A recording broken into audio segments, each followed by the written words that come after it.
You're listening to TIP. Hey everyone, welcome to our show. Every year, Stig and I do a roll-up of the best questions and answers that Warren Buffett has from the Berkshire Hathaway Shareholders Meeting. We thoroughly enjoy doing these episodes, and this year was no different. I think we cover a whole lot of different topics, and without further delay, here's our first part episode of the Berkshire Hathaway Shareholders Meeting. You are listening to The Investors Podcast, where we study the financial markets and read the books that influence self-made billionaires the most. We keep you informed and prepared for the unexpected.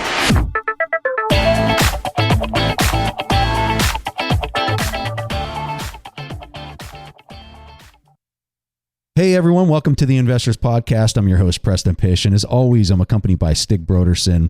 And we really like doing this episode. We've been doing this since the inception of our show, and we pick out some of the best questions and answers that we saw from the Berkshire Hathaway Shareholders Meeting, and then we play them here on the show, and we have a little discussion after each one of them. The Q&A with Warren Buffett and Charlie Munger is typically the main attraction of the event. First of all, Charlie Munger wasn't there, so you're going to hear what primarily Warren Buffett has to say, but also the CEO of Berkshire Hathaway Energy, Greg Abel, who's sitting in instead of Charlie Munger this year. So I think that in itself is actually interesting that Charlie didn't make it. Or I think the way Buffett said it was that it just didn't make any sense in terms of there wasn't really any event that Charlie would make the flight out to Omaha. But the plan is still that he will be back next year. But before the actual Q&A, there's always a segment where Warren Buffett talks about Berkshire Hathaway. And he does that in this annual meeting too. And he talked a lot about airlines, which was very interesting. And the very first question from Becky Quick, that's about airlines too, and why Warren Buffett sold his airline stocks.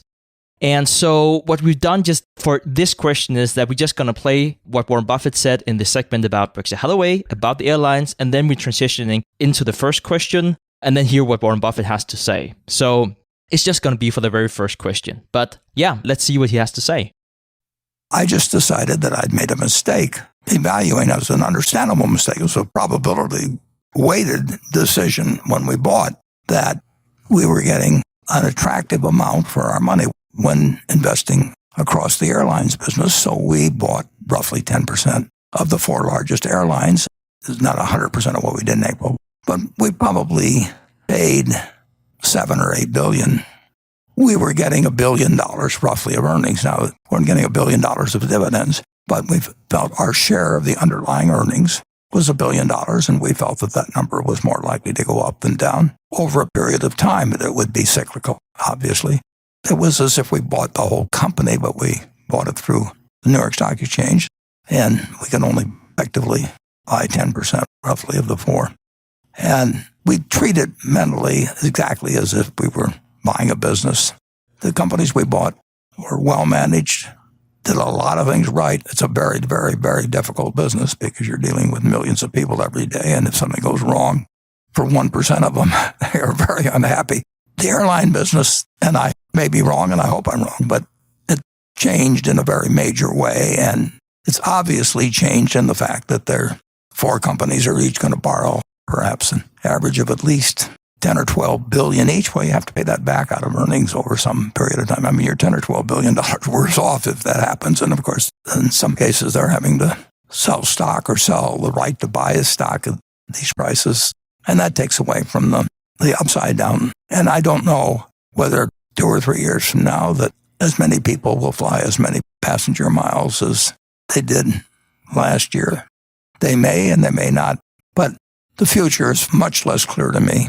How the business will turn out through absolutely no fault of the airlines themselves.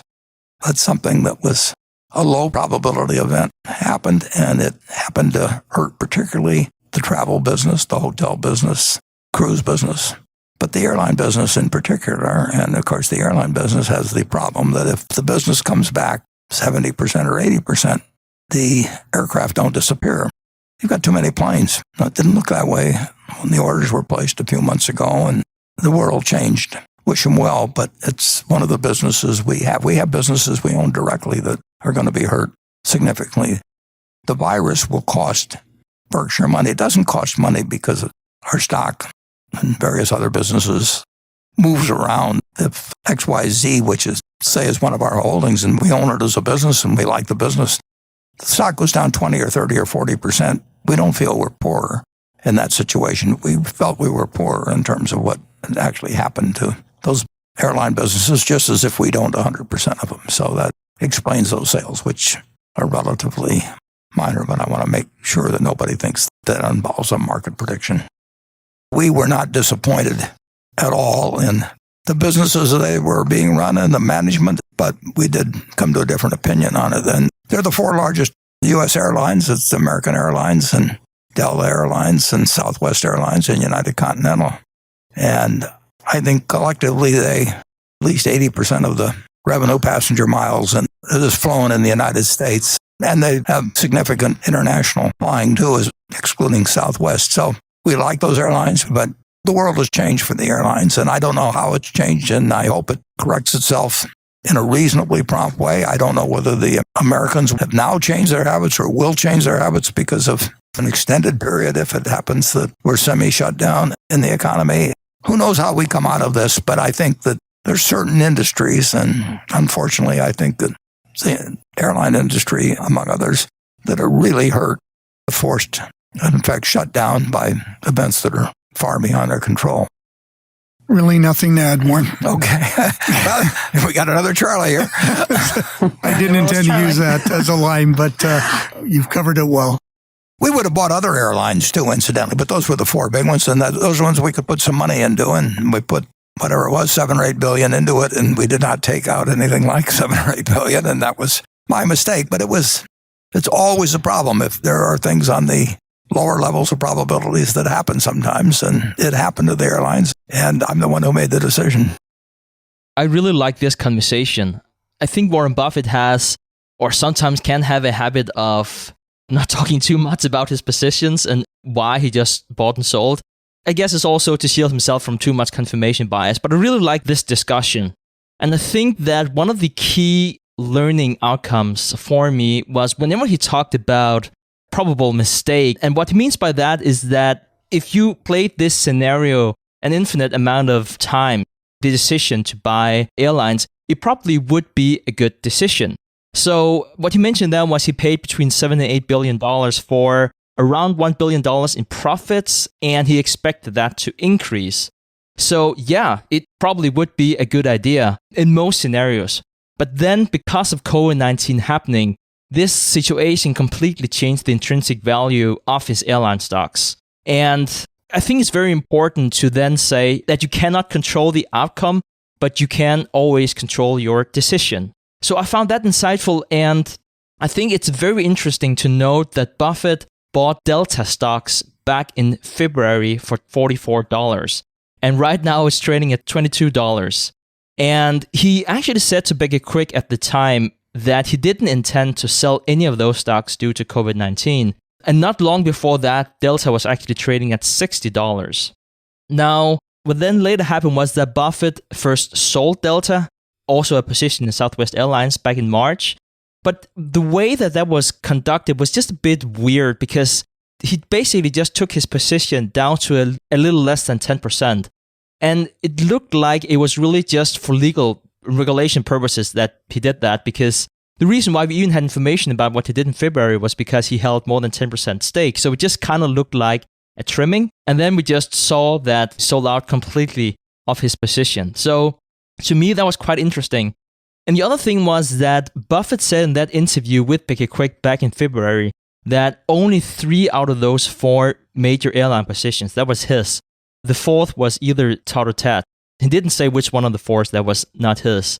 But what he's told us here was that he made the decision for the entire portfolio that all of them should be sold off. And I kind of felt that was very interesting because I was quite certain up to today, really, that Ted and Todd would completely manage their own portfolio. So that was kind of interesting, or perhaps it was just his way of saying that he talked to them about it and then they made the decision, who knows. But I'm curious to hear about your thoughts, Preston.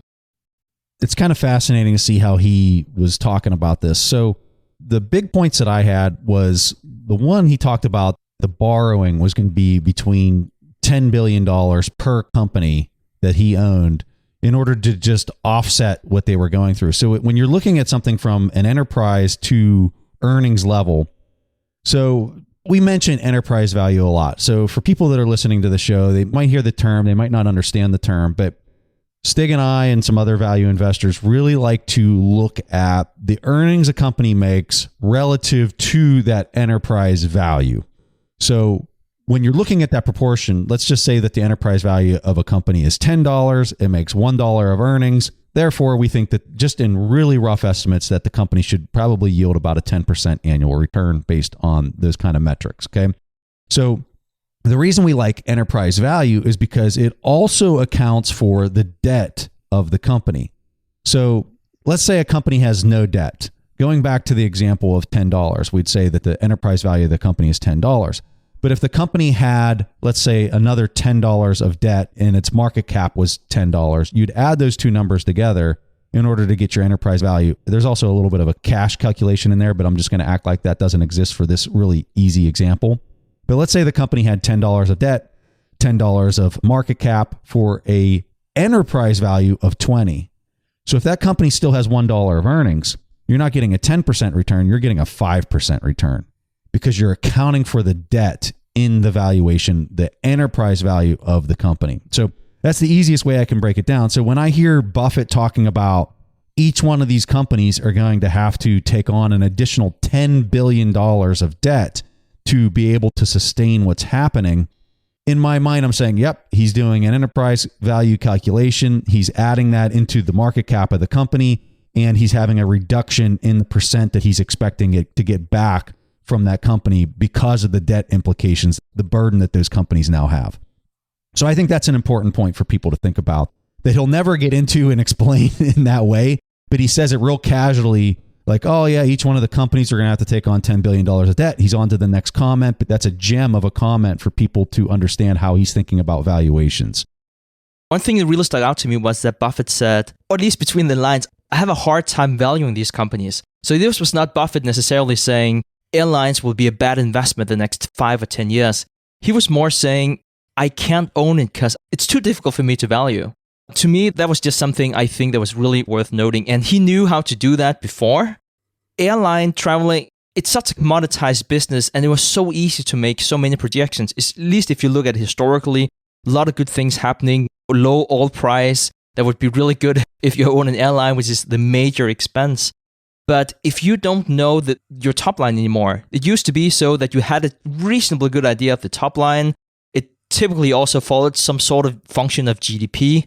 That's just not the case anymore. And Buffett just didn't know how to make that calculation. How can you own something, but you don't know what's it's worth? I totally agree with that. He's looking at it and saying, this is too hard for me to come up with a future value. He's saying, I think there's a major change in buying habits for the consumer of this. Because, I mean, come on, let's face the facts. I think most business travel can be done virtually and the impact is very minimal, right? I think this is his concern. He's looking at, the next 6 months, these businesses are going to realize how invaluable all that travel that they've been doing is. And I think that's going to result in a business habit change, is what I think he's seeing this as. The final thing that I think is really important is he wasn't deep in the money on these positions, right? And when you're not deep in the money and you're having trouble calculating what you think the future value is going to be, and you think there's going to be a change in the consumer habits, it's a perfect time to offload and go somewhere else where you think that you do have an advantage because there's no tax implications to that. So I think those are the big points on that one. So, okay, we're going to go ahead and play the next question here. The next question comes from Robert Thomas from Toronto, Canada, and he says, Warren, why are you recommending listeners to buy now, yet you're not comfortable buying now as evidenced by your huge cash position? Well, as I explained, the position isn't that huge when I look at worst case possibilities. I would say that there are things that I hope they don't happen, but that doesn't mean they won't happen. I mean, for example, in our insurance business, we could have the world's or the country's number one hurricane that it's ever had, but that doesn't preclude the fact we could have the biggest earthquake a month later. So we don't prepare ourselves for a single problem. We prepare ourselves for problems that sometimes create their own momentum. I mean, 2008 and 2009, you didn't see all the problems the first day when really what really kicked it off was when the Freddie and Fannie, the GSEs, went into conservatorship in early September. And then when money market funds broke the buck, I mean, there are things that trip other things, and we take a very much a worst case scenario into mind that probably is a considerably worse case than most people do. So I don't look at it as huge, and I'm not recommending that people buy stocks today or tomorrow or next week or next month. I think it all depends on your circumstances, but you shouldn't buy stocks unless you expect, in my view, you expect to hold them for a very extended period and you are prepared financially and psychologically to hold them the same way you would hold a farm and never look at a quote and never, you don't need to pay attention to them. I mean, the main thing to do, and you're not going to pick the bottom, nobody else can pick it for you or anything of the sort. You've got to be prepared when you buy a stock, have it go down 50% or more, and be comfortable with it as long as you're comfortable with the holding. And I pointed out, I think a year, maybe 2 years ago in the annual report, I pointed out that there have been 3 times in Berkshire's history when the price of Berkshire stock went down 50%. 3 different times. Now, if you owed it on borrowed money, you could have been cleaned out. There wasn't anything wrong with Berkshire when those 3 times occurred. Some people are more subject to fear than others. It's like the virus. It strikes some people with much greater ferocity than others, and fear is, some people can handle it psychologically. If you can't handle it psychologically, then you really shouldn't own stocks because you're going to buy and sell them at the wrong time. I love this response. I think that what he's saying here is so counter to Wall Street thinking and make a quick buck. This guy's running a business. When I hear somebody talk like this, he's running a business and he's thinking about the employees that work for him so that they will continue to have a business to walk into or to work from. He's mitigating risks that other people don't see. He's mitigating risks that could be 100-year storms, could be 500-year storms through his actions. Now, a lot of people might not like the amount of risk that he's calculating and that he's preparing for, and the fact that the stock price might not be keeping up with other companies that are levering and doing all these things in order to produce results that outperform. But when I hear that, my God, I know I think about my own business through a very similar light.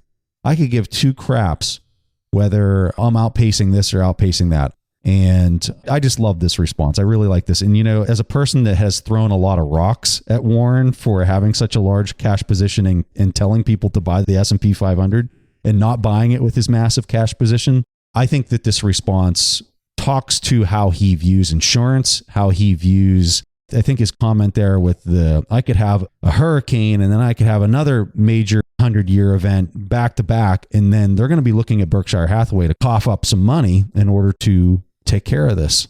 So I think that's how he's viewing the world right now. I think he's looking at the lens of there's some interesting things happening in the market, and he feels like he needs to be prepared for a very, very rainy day here in the future. The other thing is that he is sitting on $130+ billion in cash, but as Buffett has just said repeatedly, people always compare it to his equity holding, which is, I think, at the end of last quarter, it was like 180, probably more than 200 billion now. It's like, that's not the right equation because he has for hundreds of billions in operating companies. So does not feel he has as much cash as people tell him that he has. So I think that's one thing. But I really wanted to play this question because Buffett is so often misunderstood whenever it comes to whether or not you should be invested in the stock market. I've seen hundreds of interviews with Warren Buffett over the years, and he is so often asked this question. You have this journalist who is like, oh, is now the time to invest in the stock market? And I kind of feel that question is unfair. And really what Buffett is talking about, he spent, I think, almost an hour before Q&A session where he talked about betting on America. Like why, if you bought an index, you just held on to it, how much money you had made. And I think that it's so unfair because the headline after an interview is typically like, Buffett says that now is the time to buy stocks. And that's just the complete opposite of Buffett's view. Like, Buffett's view is bet and hold on. Don't try and time the market for the vast majority of people, really. But I definitely understand why the question was asked, because especially for retail investors and even for many institutional investors, it can mentally be very hard to sit on cash. And you really always look for the right time to be fully invested. To say that you're sitting on 10 or 20% cash and you're like, it's now the time to go into the stock market. But that's not at all how Buffett looks at it, because he doesn't buy that broad world market index. That's not what he's looking into doing for his own portfolio. So it doesn't really make any sense. He's looking at specific businesses. And I think one of the biases that we have, and I think that might also have been what the person who asked the question might be prone to, that bias, is that we tend to think very short term. Right now we look back at the peaks in February, just before COVID-19, and it really looked like Buffett has missed out on this major opportunity in March. And so listening to this in May, it might be easy to look at Buffett as like, oh my God, you should have acted. But there are quite a few things that we need to factor into this. Just like the airline stocks we talked about before. It took months for him to build up that position, $7-8 billion. It takes time to build a position in public stocks, especially whenever you have that type of money. I think that whenever I saw the financial statements, I was like, oh, I thought you would have put in tens of billions of dollars. But after listening to his responses, I think it makes a lot more sense why he's still cautious of what's happening right now.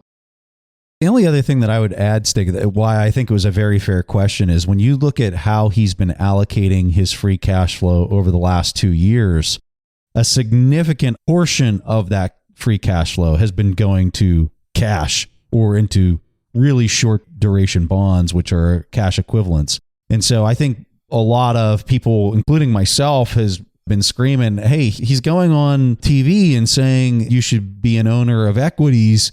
But yet you look at how he's allocating his free cash flow in the last 2 years, and 70% of it's going to cash. So I think it was a very fair question. I think it was a very fair response and how he's looking at it. And I think, to be quite honest with you, I think he's looking at Geico as a huge vulnerability to how he's positioned going into this. And rightfully so. I think that when you look at Geico, and in the past you used to invest the float and make decent returns on the float, and now you can't do that.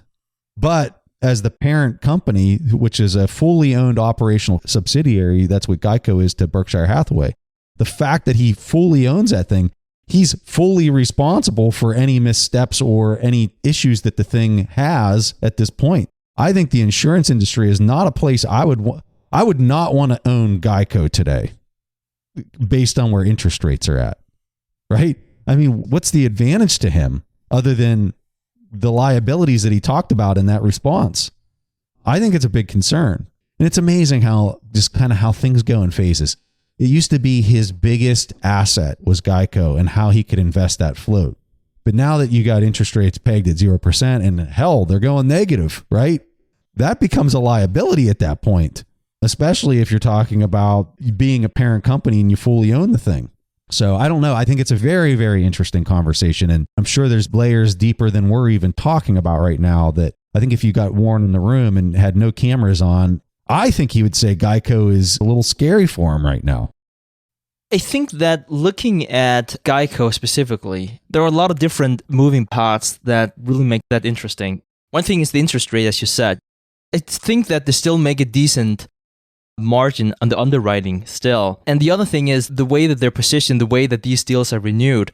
I'm not too concerned about that. You can even make the argument that to some extent, at least forward looking, when something like COVID-19 happens, whenever there's fear, there's a lot of money to be made in insurance. And like very, very short term, you can even say, especially Geico with their business model, a lot of those claims that they would typically have, they probably won't have at the moment. But I think a much more serious issue for not just Geico, but the insurance industry is that industry is really looking to be disrupted, like heavily. And it just in so many ways, in the way that you file claims, in the way that you make new risk evaluations of people who are on the other end of that underwriting. With all the new technology that's coming, it's already changed in a major way over the last decade. I think the insurance industry would be almost unrecognizable in the next decade or two. So I guess that's more my issue. And if you're really, really interested in learning more about that, I would actually highly, highly recommend that you would listen to The Future is Faster Than You Think, where there's a long segment about how the insurance industry will be disrupted. The last thing I just want to say to this is I think there could come some really interesting deals coming up. And a lot of this depends on the Fed too. But there is definitely a lack on the real economy, if we can put it like that. And that can lead to some fire sale prices for some of the major companies. And I think that's also one of the reasons why Buffett might be looking like he's sitting on his hands right now. I just want to add, I agree with you. I think that there's a lot of margin still left by owning Geico. Please don't take my comment as being that it's a bad company, because it's not a bad company. It makes a ton of profit. I think relatively speaking, compared to where it was 10, 15, 20 years ago, it's a way different company in his portfolio than it used to be. Okay, we're going to go ahead and play the next question here. All right, this next question comes from Lee Yandar. And his question is, in the last financial crisis, Berkshire acted as a lender of support for 8 different deals. Despite the injection of expensive capital through preferred stocks and securing warrants, these companies were in fact paying for the sign of confidence from Berkshire in the midst of a crisis, and that was invaluable. Today we have QE infinity, low interest rates, and hungry hedge funds. Even though the economy has deteriorated rapidly over the last few months, why have we not acted as a lender of support? We haven't seen anything attractive. Frankly, it wasn't predicated on this, but the Federal Reserve did the right thing, and they did it very promptly, which they should have, and I salute them for it. But that means that a lot of companies that needed money and probably should have done their financing a little earlier, but they're perfectly decent companies, got the chance to finance in huge ways in the last 5 weeks or thereabouts. I mean, it's set records. Some companies have come back twice. A number of very big companies that didn't bother to extend out their borrowings came a couple times. Berkshire actually raised some more money. We don't need it, but I think it's still a good idea over time. And then there are some pretty marginal companies that have also had access to money. So there is no shortage of funds at rates which we would not invest at. So we have not done anything because we don't see anything that attractive to do. Now, that could change very quickly, or it may not change. But in 2008 and 2009, the truth is, we weren't buying those things to make a statement to the world. They may have made a statement to the world to some extent, and I'm glad that they did if they did. But we made them because they seemed intelligent things to do, and markets were such that we didn't really have much competition. Now, it turned out that we would have been a lot better off if we'd waited 4 or 5 months to do similar things. So my timing was actually terrible, 2008 or 2009, but what was available was so attractive that even though my timing was terrible, we still came out a little bit better than okay. What we did was not designed to make a statement. It was designed to take advantage of what we thought were very attractive terms, but they were terms that nobody else was willing to offer at that time because the market was in a state of panic. And the market in equities was in a state of panic for a short period of time. Virus broke out. That became apparent. And the debt market was frozen, or in the process of freezing. And that changed dramatically when the Fed acted. But who knows what happens next week or next month or next year? The Fed doesn't know. I don't know. And nobody knows. There's a lot of different scenarios that can play out. And under some scenarios, we'll spend a lot of money, and other scenarios, we won't. Greg, you've been watching what's been happening. Yeah, well, I think your comment on the Fed, Warren, because as you know, interestingly, when it was first occurring, there were calls coming in, not the size of transactions we're interested in, nor companies we were inclined to act upon. But there was that general interest out there as people were in a difficult point in time, i.e. looking at their balance sheet and deciding what they were going to do. But the reality is those companies were not of interest. And post basically effectively March 23rd, the companies have been able to act. And Warren touched on it at Berkshire Hathaway Energy. Post the Fed action, we actually issued $4 billion of securities that was associated with debts or obligations we had maturing, some short-term obligations we wanted to clearly lengthen out. And we pre-funded one of our capital programs at Pacific Corp with the thought this was the time to get the funds in place such that we could proceed with what is really an excellent opportunity both for Pacific Corp, our customers, and ultimately for the Berkshire shareholders. So we've taken action within Berkshire, as Warren noted. This is a very good time to borrow money, which means it may not be such a great time to lend money. It's good for the country that it's a good time to borrow money. Not good for Berkshire particularly, although we borrowed some money, but we put our money where our mouth is. Stig, what I found interesting about how they responded to this, so Becky asks a great question, And they're able to basically take a question of like, why are you guys not lending money into the market and taking advantage of this like you did in 08, 09? And they just smoothly say, well, not only are we not doing that, we're also issuing debt and raising cash because rates are 0%. But they did it in this like really smooth and slow way of, I mean, oh my God. I looked into one of the deals that Berkshire did back in February, and they raised €1 billion 5-year notes for 0%. Because it might come in handy at some point in time to have cash laying around. I think that was very, very interesting. But I really like this question because it was comparing 2008 to today, and it really gave us a chance to talk about why it's a different situation, but obviously also some of the things that we can learn from that time. And the one example that the person asking that question might have been thinking of would be the famous deal that he made with Goldman Sachs for $5 billion back in 2008. And Buffett more or less dictated those terms, and he just made billions and billions of dollars on that deal in a very short period of time because Goldman Sachs was so much in the pickle at the time. And I can't help but noticing that 2008 also was an election year. And it's an election year now, too. But it's also very different in so many ways because back then, there definitely weren't a strong support from the voters of, hey, let's bail out Goldman Sachs. That was not what people were talking about back then. And it was just very different in terms of supporting the system. It was still heavily subsidized, even though not nearly to the same extent it is today. And you can even argue that we're just getting started with that. And I also think that Buffett was very, very humble whenever he talked about that he should have waited back in 2008, that he was too early with some of the deals. And yes, it is very, very difficult to time. But I think there's a few different factors that plays in here. I definitely don't think that he's saying this because he's thinking about 2008, but I think that he has changed his perception or he's changed his opinion on how severe COVID-19 is. And we just talked about before buying Delta in February and then selling at much, much lower prices in March and even lower prices later. So I think it was just like, okay, this is just more severe than I thought. And now we need to act on that. And the other thing I would like to mention is that one deal that really goes under the radar compared to the Goldman Sachs deal is what happened in 2011, whenever he made a fantastic deal with Bank of America. So this was a 6% preferred share deal, and it came with warrants that he could purchase at a fixed price of $7.14. And to me, that was very interesting. And he had the right to do that the next 10 years. And so at a very depressed price where Buffett made more than 3x plus dividends. So I guess that's my way of saying that sometimes to make the good deals, even if you have a huge crisis, it just takes time. And your lizard brain might be screaming to you that you should act now. In the case of Bank of America, you should wait 3 years to make that deal.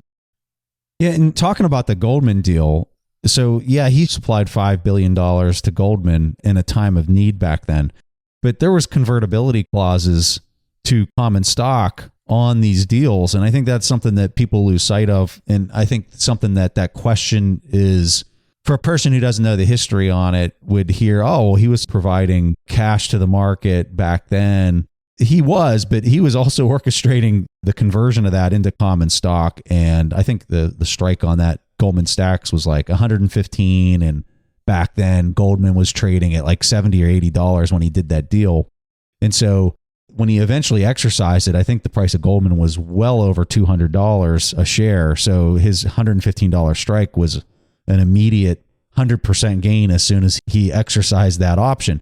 And so those are important pieces to this, especially when you get into how he does preferred deals that are typically a lot more complex than just, are you issuing debt or are you buying debt? I mean, there's a lot more to it than that. And I think it's hard to extract some of that information out of some of the questions. All right, so we're going to go ahead and play the next question here, and here it goes. That gets kind of to another question that came in from Mark McNicholas in Chicago, Illinois. He says Berkshire itself has a Fort Knox-like balance sheet, but some of its operating companies may be tight on cash during the pandemic. Would Berkshire consider sending cash to its operating companies to, one, ensure that they can get through the pandemic, and two, allow them to increase market share while their competitors struggle? Well, we've sent money to a few, and we're in a position to do that. We're not going to send money indefinitely to anything where it looks like their future has just changed dramatically from what it was years ago or just even 6 months ago. We made that decision in terms of the airline business. We took money out of the business, basically, even at a substantial loss. And we will not fund a company where we think that it's going to chew up money in the future. We started out with a company like that in our textile business at Berkshire Hathaway in 1965, and we went for 20 years trying to think we could solve something that wasn't that solvable. So we are not in the business of subsidizing any companies with shareholders' money if people want to do that with their own money, but we're not going to do it on their behalf. But we have advanced money. We're perfectly ready to advance money. Gaining market share and all that may happen, but the companies that need money probably, market share is not their number one problem, I'll put it that way. Yeah, it's interesting when we look at our different companies as we went into the pandemic or we're addressing the COVID-19 crisis. Obviously, the first focus by our management team, and appropriately, was our employees and effectively making sure they're safe and that the business environment we're in, that they could continue to operate.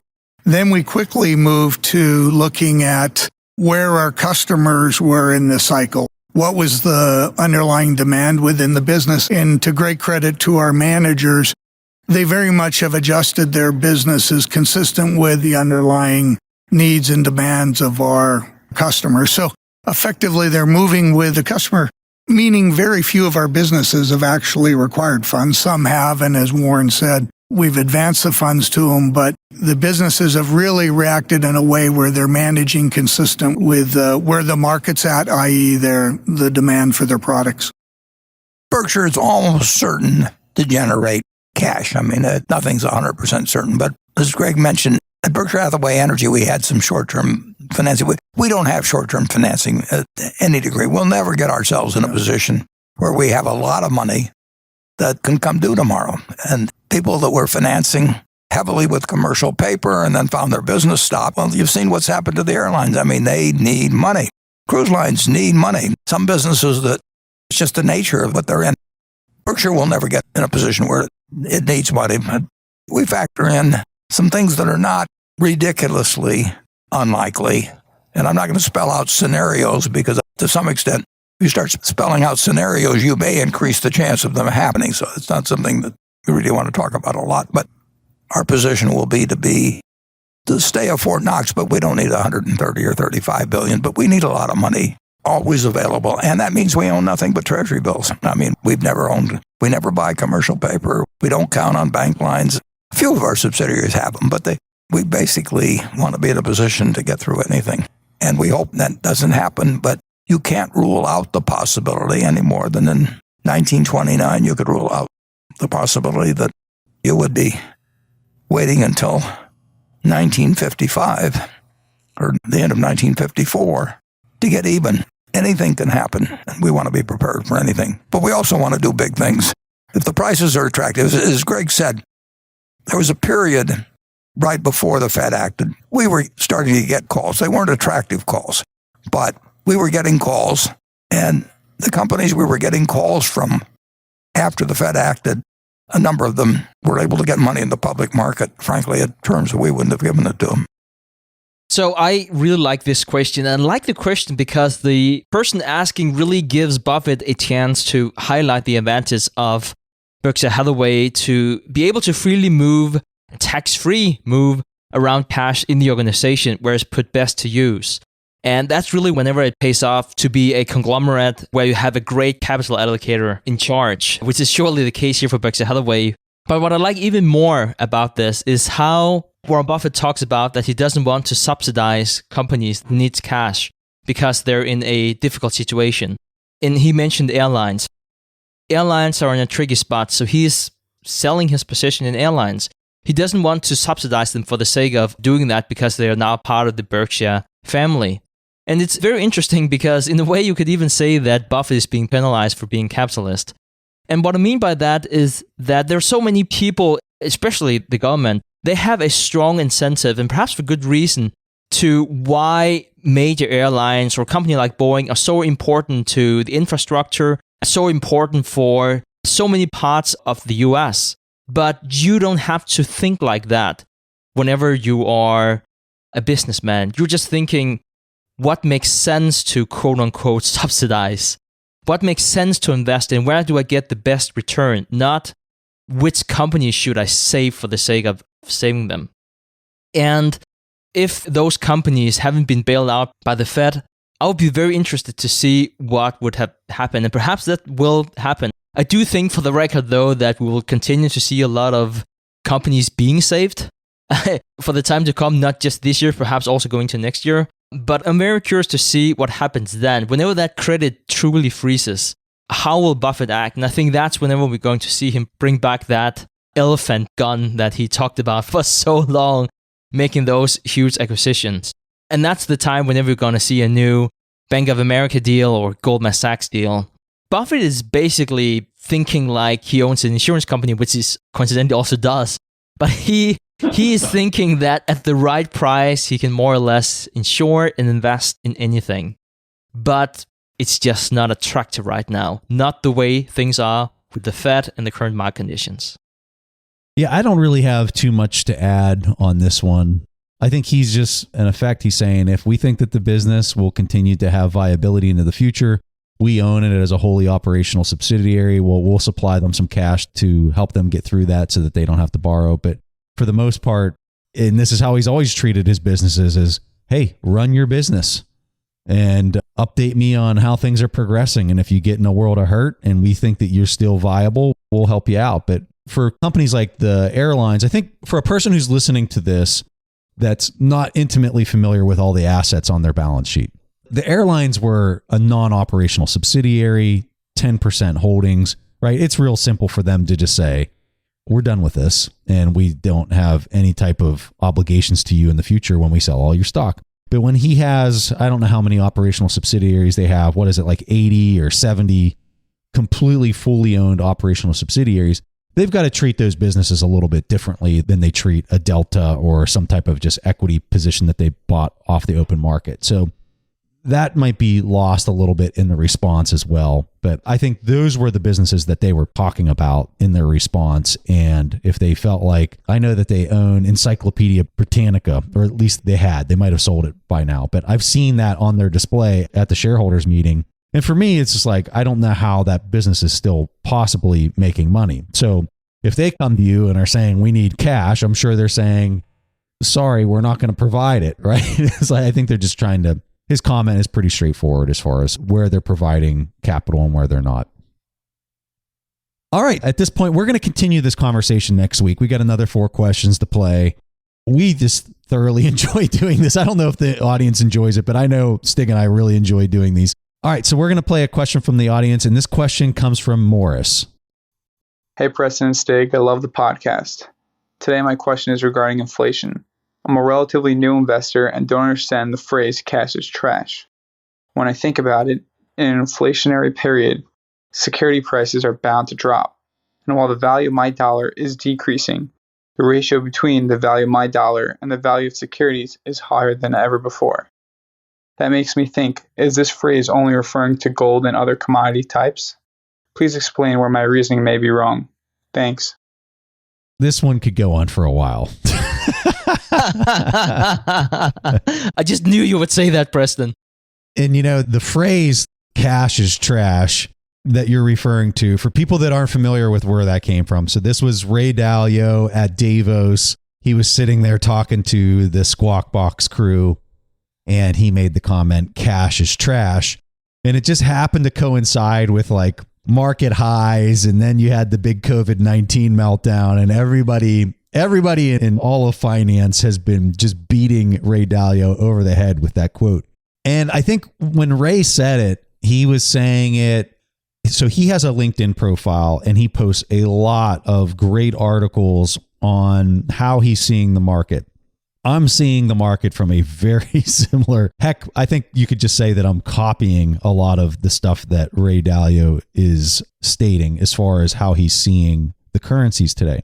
And what he's really getting at as far as cash is trash is through monetary policy, the dollar, every fiat currency around the world is being devalued in a major and massive way. unprecedented way. Okay. The reason you're not seeing that happen, the reason that you're not seeing a 1920s scenario, at least not today, you haven't seen this scenario of the fiat currency just debasing itself in an unprecedented way, is because the way that the money that's being freshly printed is nesting itself into the economy. So if you would follow a new freshly printed, and when I say printed, I mean keystroked dollar bill that's been added into the system, and you could follow the path of where it ends up, almost like you're following water in a stream going downstream. Where does it end up? Well, I think what you would find is that those freshly printed dollars, those freshly printed euros, all these fiat currencies that are being debased are nesting themselves into securities. They're either ending up in the bond market or they're ending up in the stock market, and then they dwell there and they don't move. And so when Ray says cash is trash, what he's referring to in a very simple couple word statement is actually hundreds, if not thousands of words deep in understanding. And if for anybody that really, truly wants to understand Ray Dalio's thoughts on all of this, I would tell you to pick up his book, Big Debt Crises. And it goes into excruciating detail talking about all of these dynamics. And so when you see that and a person who's saying, well, how is cash trash when the stock market just keeps on going up? Well, if I've owned bonds since 1981, they just keep going up. How is cash trash in those environments?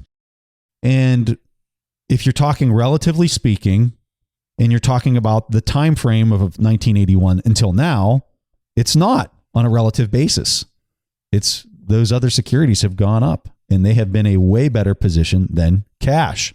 But what I think Ray is talking about and the drumbeat that he's beating, if you're viewing it from a lens 10, 20 years from now, and you're looking back at when he was saying this, and he was saying that fiat currencies, that we're going to have a new monetary system, a new currency system in the coming years, it's going to look like total brilliance when it's viewed from that spot in the future back to now.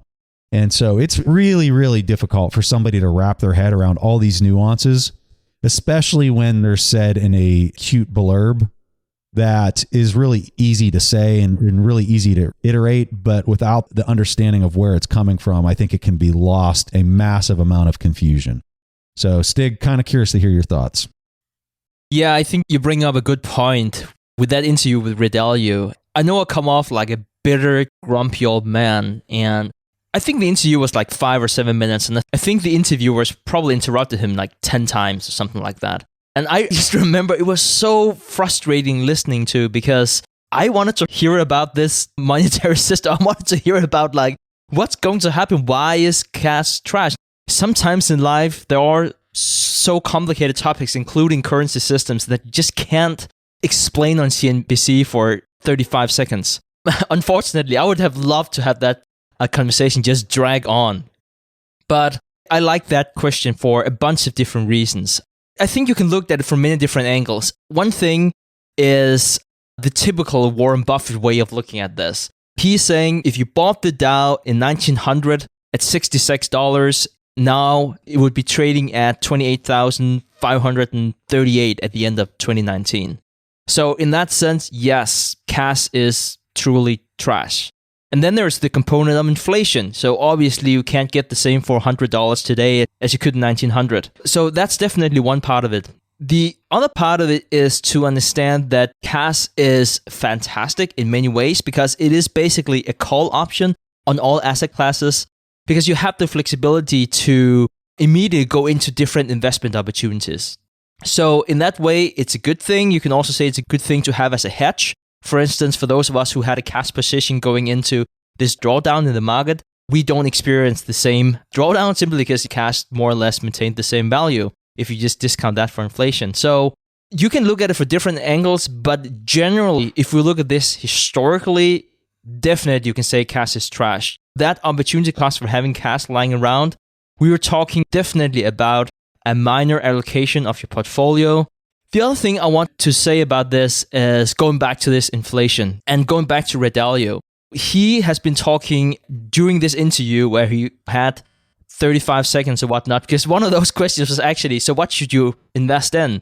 And then he said, you should buy gold. And he had, well, at least 12 seconds to explain why he wants to hold gold. Sorry, I'll stop besting that soon. But because gold has historically been a good hedge, especially for unexpected inflation. It's very important for you to understand the difference between expected and unexpected inflation. If there's expected inflation, it's already priced into the price of gold, which is also why you saw whenever Nixon took the US and effectively the world off the gold standard in 71, you saw that huge spike almost right away. So I think that's important to understand. Another authority in this that I would like to bring up is Jim Rickards. Our friend Jim Rickards, who we interviewed here on the podcast multiple times. I just read his book, Aftermath, here a few weeks ago, and he talks a lot about what would you do whenever there is a crisis. Keep in mind, this book is from 2019. And he talked about how to position yourself if you don't know if you see massive inflation or perhaps even deflation. And I think a lot of people are sitting right now and thinking, we have this massive money printing. That should mean high inflation, even though they might not see those numbers measured in the official numbers. And they're thinking about deflation. They might be listening to the episode with Jeff Booth here a few weeks ago. And they might be thinking about the impact of technology, all the deflationary pressures that you see in society right now because of the massive unemployment. And what Jim Rickards said that he would recommend someone to do, and just want to add that into the mix, is that if you are in a world with high inflation, you would want to buy real assets like real estate, commodities, hard currencies such as gold.